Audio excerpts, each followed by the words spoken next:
सबसे पहले खबरों की रील में क्या रहने वाला है आपको बता देते हैं। छठ महापर्व की छठा देखने को मिल रही है।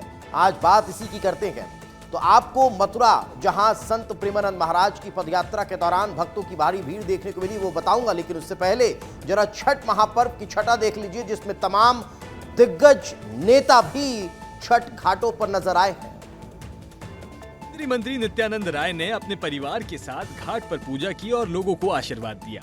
आरजेडी नेता मृत्युंजय तिवारी ने भी छठ पर्व मनाया, पूजा की और गरीबों को फल बांटे। भोजपुरी एक्ट्रेस अक्षरा सिंह ने सोशल मीडिया पर अपनी पूजा की तस्वीरें शेयर की और फैंस को शुभकामनाएं दी। उत्तर प्रदेश के मुख्यमंत्री योगी आदित्यनाथ ने गोरखपुर में छठ घाट का उद्घाटन किया और श्रद्धालुओं से मुलाकात की। दिल्ली की मुख्यमंत्री रेखा गुप्ता ने यमुना घाट पर पूजा की और महिलाओं के साथ अर्घ्य दिया। नित्यानंद राय फिर से घाट पर दिखे और मीडिया से बात की। योगी आदित्यनाथ ने छठ को संस्कृति का प्रतीक बताया। चिराग पासवान भी पारंपरिक परिधान में घाट पहुंचे, पूजा अर्चना की और डूबते सूरज को प्रणाम किया। चलिए अगली रील कहां की आपको बता देते हैं। अगली रील में बात करने वाले हैं बीच सड़क भिड़े सांडों की। आखिर इसकी वजह से परेशानी क्या हो रही है, चलिए बता देते हैं। सड़क पर आवारा मवेशियों की वजह से लोगों की परेशानी बढ़ती जा रही है। धमतरी के रुद्री रोड पर दो सांड आपस में लड़ाई करते नजर आए, जिसकी वजह से ट्रैफिक घंटों बाधित रहा। सड़क पर आवारा मवेशियों से लोगों की परेशानी लगातार बढ़ती जा रही है। रविवार को धमतरी जिले के रुद्री रोड पर दो सांडों की लड़ाई ने ट्रैफिक को रोक दिया। घंटों तक सड़क पर दो सांडों की लड़ाई होती रही। इस दौरान लोग बचकर सड़क से निकलते नजर आ रहे हैं। लोगों ने सड़क पर इस तरह मवेशियों के घूमने को लेकर नगर निगम को घेर लिया है। लोगों का कहना है कि इस समस्या की ओर धमतरी नगर निगम ध्यान नहीं दे रहा है। सड़क पर घूमने वाले मवेशियों की वजह से शहर में आए दिन हादसे होते रहते हैं। सड़क पर मवेशियों के घूमने का मुद्दा कोर्ट कचहरी तक जा पहुंचा है। इसके बाद भी नगर निगम इस ओर ध्यान नहीं दे रहा। लोगों ने बताया कि रात के समय रुद्री और सिहावा रोड की हालत खराब होती जा रही है। रविवार को सबसे व्यस्त मार्ग रुद्री रोड में दो सांड आपस में लड़ते नजर आए। घंटों तक वह सड़क के बीचों बीच लड़ते रहे। आखिर में एक सांड ने दूसरे सांड को खेत की ओर खदेड़ दिया, जिसके बाद सड़क खाली हो गई। चलिए आगे बढ़ते हैं और अब अगली रील में क्या रहने वाला है देख लेते हैं। अगली रील में एयरपोर्ट पर गांजे की तस्करी का खुलासा हुआ है। दिल्ली के इंदिरा गांधी अंतर्राष्ट्रीय हवाई अड्डे पर कस्टम अधिकारियों ने एक भारतीय यात्री को रोका और जब उसका बैग चेक किया गया तो सब दंग रह गए। देखिए, यात्री ग्रीन चैनल पार कर चुका था, लेकिन उसके सामान की एक्सरे स्क्रीनिंग में संदिग्ध तस्वीरें दिखी। अधिकारियों को शक हुआ। जांच के दौरान उन्होंने उसके सूटकेस के फेक बॉटम में हाइड्रोपोनिक वीड यानी गांजा बरामद किया। कुल मिलाकर 10 पैकेट्स जिनका वजन 2552 ग्राम था। बैग में ठूस ठूस कर कपड़े रखे हुए थे और फिर नीचे छिपाकर गांजा रखा गया था। बड़ी ही होशियारी से तस्करी की जा रही थी, लेकिन तस्कर नाकाम रहा। इससे पहले बीते दिन दिल्ली एयरपोर्ट पर कस्टम अधिकारियों ने एक बड़ी कार्रवाई की, जिसमें दुबई से आए एक यात्री के बैग की एक्सरे जांच में संदिग्ध तस्वीरें दिखी। जांच के दौरान अधिकारियों ने पाया कि एक प्लास्टिक की बोतल के ढक्कन में 170 ग्राम सोना छुपा हुआ था। सोने की कीमत करीब 20 लाख रुपए बताई जा रही है। छत्तीसगढ़ में महतारी की मूर्ति खंडित करने वाले आरोपी को पुलिस ने गिरफ्तार कर लिया है और छत्तीसगढ़ महतारी की दूसरी मूर्ति स्थापित कर दी गई। राजधानी में छत्तीसगढ़ महतारी की प्रतिमा उखाड़ जाने के बाद सोमवार को दोबारा स्थापित की गई मूर्ति को खंडित करने वाले आरोपी मनोज कुर्रे को पुलिस ने गिरफ्तार कर लिया। बताया जा रहा है कि आरोपी मानसिक रूप से विक्षिप्त है। नशे की हालत में आरोपी मनोज ने घटना को अंजाम दिया था। जांच के बाद पुलिस ने उसे गिरफ्तार कर लिया। घटना तेलीबांधा क्षेत्र की बताई जा रही है, जहाँ रविवार को वीआईपी चौक के पास स्थित छत्तीसगढ़ महतारी की प्रतिमा को उखाड़ दिया गया था। घटना से लोगों में भारी आक्रोश था। छत्तीसगढ़ या क्रांति सेना और स्थानीय लोगों ने विरोध दर्ज कराया। इसके बाद पुलिस ने स्वतः संज्ञान लेकर अज्ञात आरोपी के खिलाफ एफआईआर दर्ज कर जांच शुरू कर दी। वहीं इस मामले में मुख्यमंत्री विष्णुदेव साय ने भी सख्त रुख अपनाते हुए कहा कि किसी को भी बख्शा नहीं जाएगा, कड़ी से कड़ी कार्रवाई की जाएगी। वहीं अब प्रतिमा के पुनः स्थापित होने से स्थानीय लोगों में संतोष का माहौल है और पुलिस जानकारी जुटाने में लगी है। इसके आधार पर पुलिस आगे की कार्रवाई करेगी। चलिए अगली रील का रुख कर लेते हैं। अगली रील में बात करने वाले हैं लाल रंग के स्मारकों की। आखिर इसके पीछे की वजह क्या है, चलिए आपको बता देते हैं।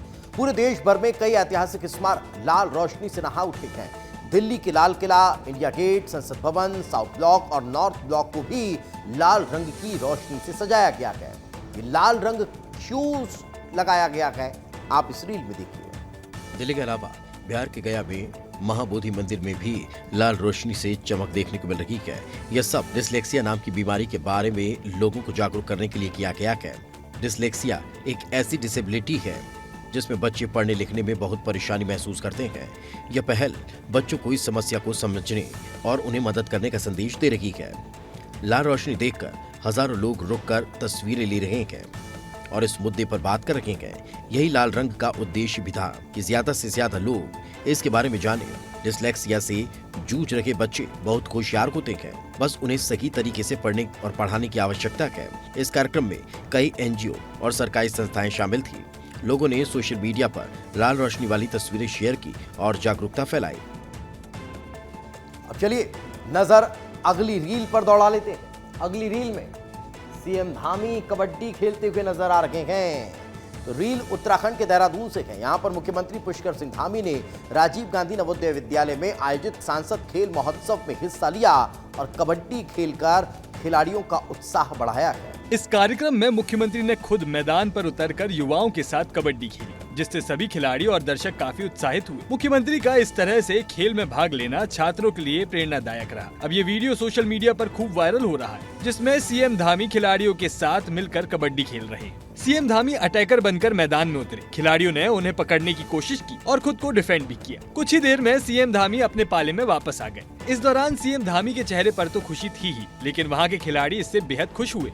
कार्यक्रम में कई अन्य गणमान्य व्यक्ति भी मौजूद थे, जो खेल देखकर खुश नजर आए। मुख्यमंत्री पुष्कर सिंह धामी ने कहा कि सरकार खेल प्रतिभाओं को गांव से राष्ट्रीय स्तर तक पहुंचाएगी। सांसद खेल महोत्सव इसमें अभियान के तौर पर काम करेगा और इससे fit India, sports India, strong India का संदेश गाँव तक पहुँचेगा। सतीश शाह के जाने के बाद पूरा बॉलीवुड सदमे में है। सलमान खान से लेकर अनुपम खेर तक उन्हें याद कर रहे हैं। अब उनके निधन के बाद उनके साथ कई फिल्मों में काम कर चुके सलमान खान ने एक भावुक तस्वीर साझा की है। सलमान खान ने अपने ऑफिशियल एक्स हैंडल पर सतीश शाह के साथ फिल्म जुड़वा के सेट से एक तस्वीर शेयर की है। इसके साथ उन्होंने लिखा है, मैं आपको 15 साल की उम्र से जानता हूँ। आपने किंग साइज जिंदगी जी है। आपकी आत्मा को शांति मिले। हम आपको याद करेंगे सतीश जी। बता दें कि सलमान खान ने सतीश शाह के साथ करीब 5 फिल्मों में काम किया है। साल 1997 में रिलीज हुई फिल्म जुड़वा में सलमान खान का डबल रोल था, जबकि सतीश शाह ने फिल्म में हवलदार का रोल निभाया था। इसके अलावा ब्लॉकबस्टर हिट फिल्म हम आपके हैं कौन में सतीश शाह ने सलमान की on screen girlfriend Sonali Bendre के पिता की भूमिका निभाई थी। इन फिल्मों के अलावा दोनों हर दिल जो प्यार करेगा और मुझसे शादी करोगी में भी नजर आए। सतीश शाह का निधन 25 अक्टूबर को मुंबई में हुआ।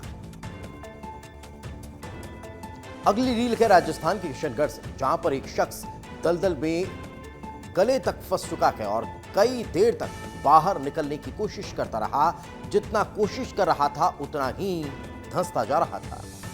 युवक के दलदल में फंसने का वीडियो भी सामने आया है, जिसमें वो कोशिश कर रहा है, लेकिन हर कोशिश नाकाम हो रही है। घटना की जानकारी मिलते ही रेस्क्यू ऑपरेशन शुरू हुआ, लेकिन घंटों तक प्रयास करने के बावजूद युवक को बाहर नहीं निकाला जा सका। स्थिति गंभीर होती देख क्रेन की मदद ली गई। क्रेन के जरिए रस्सियों का इस्तेमाल कर टीम ने युवक को धीरे धीरे बाहर निकालने की कोशिश की। इस दौरान कई लोग मदद के लिए जुटे रहे। आखिरकार लंबे संघर्ष के बाद युवक को सुरक्षित बाहर निकाल लिया गया। इस घटना से इलाके में हड़कंप मच गया। स्थानीय लोग और रेस्क्यू टीम दोनों ने मिलकर इस चुनौतीपूर्ण कार्य को अंजाम दिया। युवक की जान बचाने में क्रेन की अहम भूमिका रही। घटना के बाद लोगों ने राहत की सांस ली। अगली रील उत्तर प्रदेश के शाहजहांपुर से, जहां से एक चौंकाने वाली घटना सामने आई है। यहां राजकीय मेडिकल कॉलेज में भर्ती एक मरीज हाथ में यूरिन की थैली लेकर शराब के ठेके पर जा पहुंचा। हाथों में यूरिन की थैली है। भाई साहब अस्पताल में भर्ती थे, तबीयत खराब थी, लेकिन शराब की लत ऐसी कि अस्पताल से भागकर जनाब शराब के ठेके पर पहुंच गए। इस मरीज ने शराब खरीदने के बाद उसका सेवन किया और इसके बाद सड़क किनारे बेहोश हो गया। घटना का वीडियो किसी ने बनाकर सोशल मीडिया पर वायरल भी कर दिया, जिसके बाद ये मामला चर्चा का विषय बन गया। मरीज के परिजन उसे बाद में उठाकर ले गए। इस घटना से मेडिकल कॉलेज की सुरक्षा व्यवस्था पर सवाल उठ रहे हैं। लोगों का कहना है कि ऐसे मरीजों पर नजर रखने की जरूरत है। वीडियो में देखा जा सकता है कि मरीज सर पर पट्टी बांधे और हाथ में यूरिन की थैली पकड़े हुए है, फिर भी वो शराब पीने पहुंच गया। ये घटना शाहजहांपुर के लोगों के बीच चर्चा का विषय बनी हुई है। मेडिकल कॉलेज प्रशासन ने इस मामले की जांच शुरू कर दी है। अगली रील मध्य प्रदेश के उज्जैन से है, जहां पुलिस ने बड़ी कार्रवाई को अंजाम दिया है। पुलिस ने शोर मचाने वाले सारे साइलेंसर्स को जब्त किया और उसके बाद उन्हें बुलडोजर चलाकर नष्ट कर दिया। उज्जैन में पुलिस ने बड़ी कार्रवाई की। शहर में दोपहिया वाहनों में पटाखे जैसे आवाज करने वाले साइलेंसर लगाकर हुड़दंग मचाने वाले बाइकर्स के खिलाफ सख्त कदम उठाया गया। यातायात पुलिस ने कई वाहन चालकों को पकड़ा और उनके महंगे साइलेंसर जब्त कर लिए। टावर चौक पर सभी जब्त साइलेंसरों को इकट्ठा किया गया और बुलडोजर से कुचलने का कार्रवाई की गई।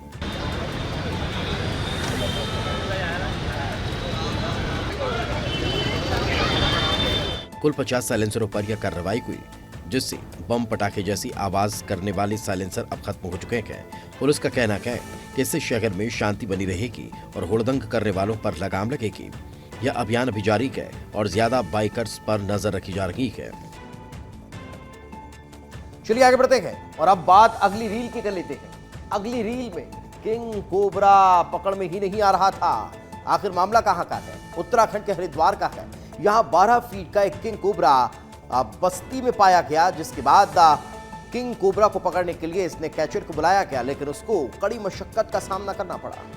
हरियाणा के कनखल क्षेत्र में लक्कड़ बस्ती में 12 फुट लंबे किंग कोबरा को रेस्क्यू करने के दौरान स्नैकमैन को काफी मुश्किलों का सामना करना पड़ा। गुस्साए किंग कोबरा ने अपना तांडव दिखाया, जिससे स्नैकमैन की जान कई बार खतरे में पड़ गई। इसके बावजूद उसने हार नहीं मानी और अपनी जान जोखिम में डालकर सांप को सुरक्षित रेस्क्यू कर लिया। इस दौरान लोगों की भीड़ जमा हो गई और सभी स्नैकमैन की हिम्मत की तारीफ कर रहे थे। कोबरा इतना बड़ा था और गुस्से में था कि वो पकड़ में ही नहीं आ रहा था। स्नेक कैचर ने जैसे ही कोबरा की ओर बढ़ा, कोबरा फन उठाए और अचानक आगे की तरफ आने लगा। कैचर ने कई बार कोबरा को पकड़ने की कोशिश की, लेकिन बोरी में जाने के बजाय कोबरा फन उठाए सभी को डरा रहा था। स्थानीय लोगों ने बताया कि सांप को देखकर वे डर गए थे। वन विभाग की टीम भी मौके पर पहुंच गई और स्नैकमैन की मदद से इस रेस्क्यू ऑपरेशन को पूरा किया गया।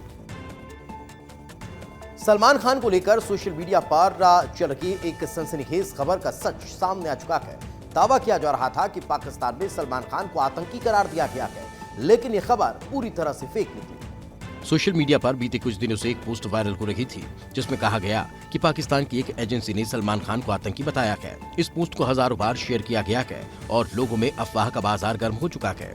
लेकिन अब इस खबर की सच्चाई सामने आ चुकी है। पाकिस्तान के किसी भी सरकारी विभाग या मीडिया चैनल ने ऐसी कोई बयान या रिपोर्ट जारी नहीं की है। फैक्ट चेक वेबसाइट ने भी इस वायरल दावे की जांच की और पाया कि यह खबर पूरी तरह से मनगढ़ंत है। सलमान खान इन दिनों अपनी आने वाली फिल्मों की शूटिंग में बिजी है और उन्होंने इस फेक खबर पर कोई बयान नहीं दिया है। उनके फैंस ने सोशल मीडिया पर अपील की है कि ऐसी झूठी खबरों पर भरोसा न किया जाए। तो साफ है कि सलमान को लेकर पाकिस्तान वाला दावा सिर्फ एक फेक न्यूज थी। सलाह यही है, किसी भी वायरल पोस्ट पर यकीन करने से पहले उसकी सच्चाई जरूर जांच लें।